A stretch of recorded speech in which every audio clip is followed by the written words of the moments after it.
ओम श्री गणेशाय नमः।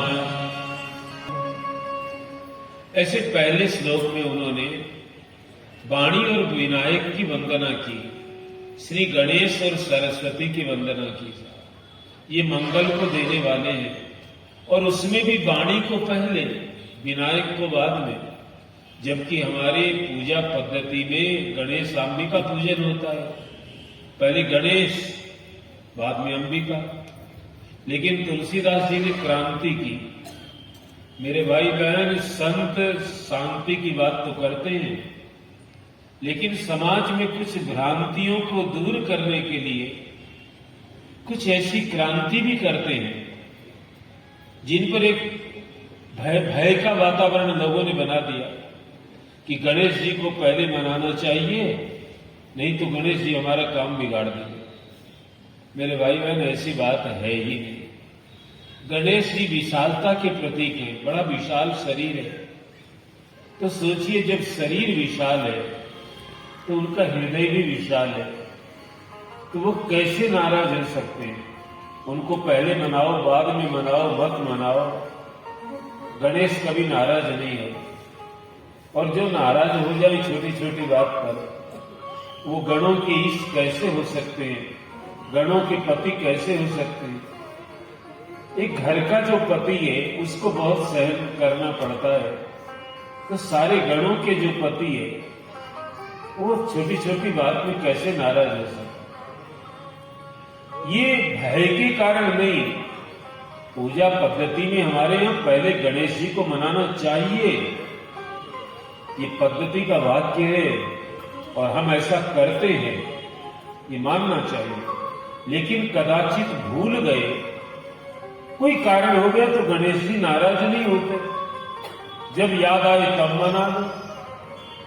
तुलसीदास जी ने पहले वाणी को, सरस्वती जी को याद किया, उनको वंदन किया, वंदे वाणी, फिर विनायक। एक क्रांति की समाज में कि गणेश नाराज नहीं हुए। देख लो मेरी रामचरितमानस कितनी सफल हुई है। गणेश जी को बाद में मनाकर भी सफल हो गए, यानी गणेश नाराज नहीं होते। मातृशक्ति को आदर दिया है। मेरे भाई बहन, गणेश जी और सरस्वती जी, इनकी दोनों की वंदना की। ये दोनों ही मंगल को देने वाले हैं। मंगला नाम च कर्तारो वंदे वाणी विनायको। दूसरे श्लोक में भवानी शंकरो वंदे, भवानी और शंकर की वंदना की है, और कहा कि भवानी ही श्रद्धा है और भगवान शंकर ही विश्वास है। मेरे भाई बहन, भगवान शंकर की मूर्ति बना करके पूजा करते हैं, शिवलिंग का अभिषेक करते हैं, करना चाहिए, लेकिन मूल में हम किसी के विश्वास को ठेस न पहुंचाएं, ये बड़ी बात है। दूसरे के विश्वास को आदर दें, ये बड़ी बात है। इससे शिव राजी होते हैं। विश्वास के प्रतीक है शिव। हम दूसरे के विश्वास को तोड़े, हम किसी के साथ विश्वासघात करें, लाख हम रुद्राभिषेक करें तो क्या फर्क पड़ता है? शिव कभी प्रसन्न नहीं होता। और गजब की बात देखो मेरे भाई बहन, कि भगवान शंकर के उपासक हैं राम जी भी, और राम जी के और भगवान शंकर के 3 रिश्ते एक साथ चलते हैं। दुनिया में ऐसी स्थिति आपको कम मिलेगी जहां एक आदमी से हमारे कई रिश्ते हैं। पिता है वो पिता ही है, बेटा है वो बेटा ही है, लेकिन साहब शिव के और राम जी के 3 रिश्ते हैं। तुलसीदास जी ने लिखा है, सेवक स्वामी सखा सिय पीके। भगवान भोलेनाथ राम जी के सेवक हैं, सेवक, और स्वामी है न गजब की बात। सेवक स्वामी कैसे हो सकता है, और स्वामी सेवक कैसे हो सकता है? और तीसरी और गजब की बात है, सखा। जो सेवक है या स्वामी है, वो दोस्त मित्र सखा कैसे हो सकता है? लेकिन राम जी के साथ भोलेनाथ के 3 संबंध हैं एक साथ। मेरे भाई बहन, उस संबंध का आनंद एक विलक्षण होता है। कभी कभी किसी के जीवन में ऐसा होता है, एक जगह हमारे कई संबंध होते हैं, एक ही जगह। तो ऐसे भगवान शिव विश्वास प्रतीक हैं और राम जी शिव जी की पूजा करते हैं। राम शिव उपासक हैं, लेकिन है गजब की बात कि रावण भी भगवान शंकर का बड़ा भारी भक्त है, वो भी शिव उपासक है। तो मैंने संतों से सुना कि पार्वती जी ने एक बार प्रश्न किया, भोलेनाथ राम जी तो आपके भक्त हैं ही, लेकिन रावण क्या कम है? रावण ने तो सिर काट काट करके चढ़ा दिया आपको। आप भी कहते हैं रावण बहुत प्रिय भक्त है, फिर दोनों आपके ही भक्त हैं, एक जीत गया एक हार गया, ऐसे कैसे हो गया? तो भगवान शंकर ने बड़ा अच्छा जवाब दिया। बोले देवी पार्वती मेरे दो स्वरूप हैं, एक है विश्वास और एक है अहंकार। अहंकार भी शिव का स्वरूप है मेरे भाई बहन, और विश्वास भी शिव का स्वरूप है। ये मानने की बात है, समझने की बात है।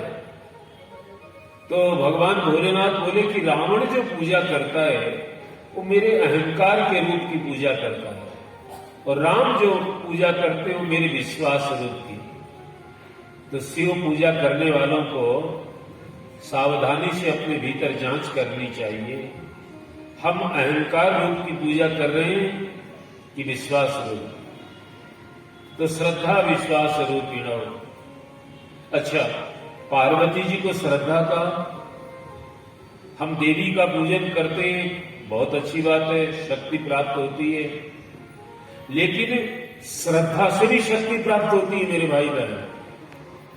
श्रद्धा में सबसे ज्यादा शक्ति है। ये मैं केवल कथा के लिए नहीं, मैंने अपने जीवन में आजमा कर देखा है। श्रद्धा में जितनी शक्ति है साहब, उतनी आपके कोई विटामिन खाने से नहीं, कोई इंजेक्शन खाने से नहीं। श्रद्धा में बहुत बड़ी शक्ति है। क्यों? श्रद्धा स्वयं शक्ति स्वरूप है, इसलिए शक्ति देती है, बल देती है। सच्ची श्रद्धा हो तो क्या न मिले साहब। इसलिए आप विश्वास और श्रद्धा का जीवन में आदर करें।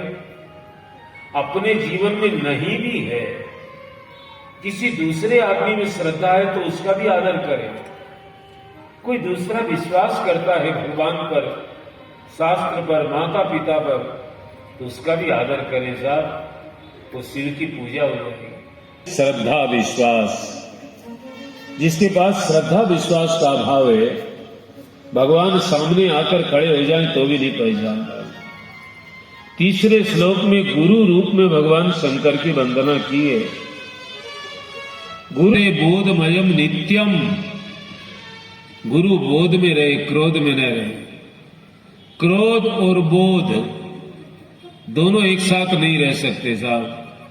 हमारे अंतर आत्मा में दो सत्ता एक साथ काम नहीं करती है।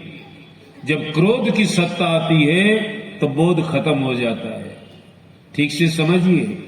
और जब बोध होता है उस आदमी को क्रोध नहीं होता। ये समझने की बात है।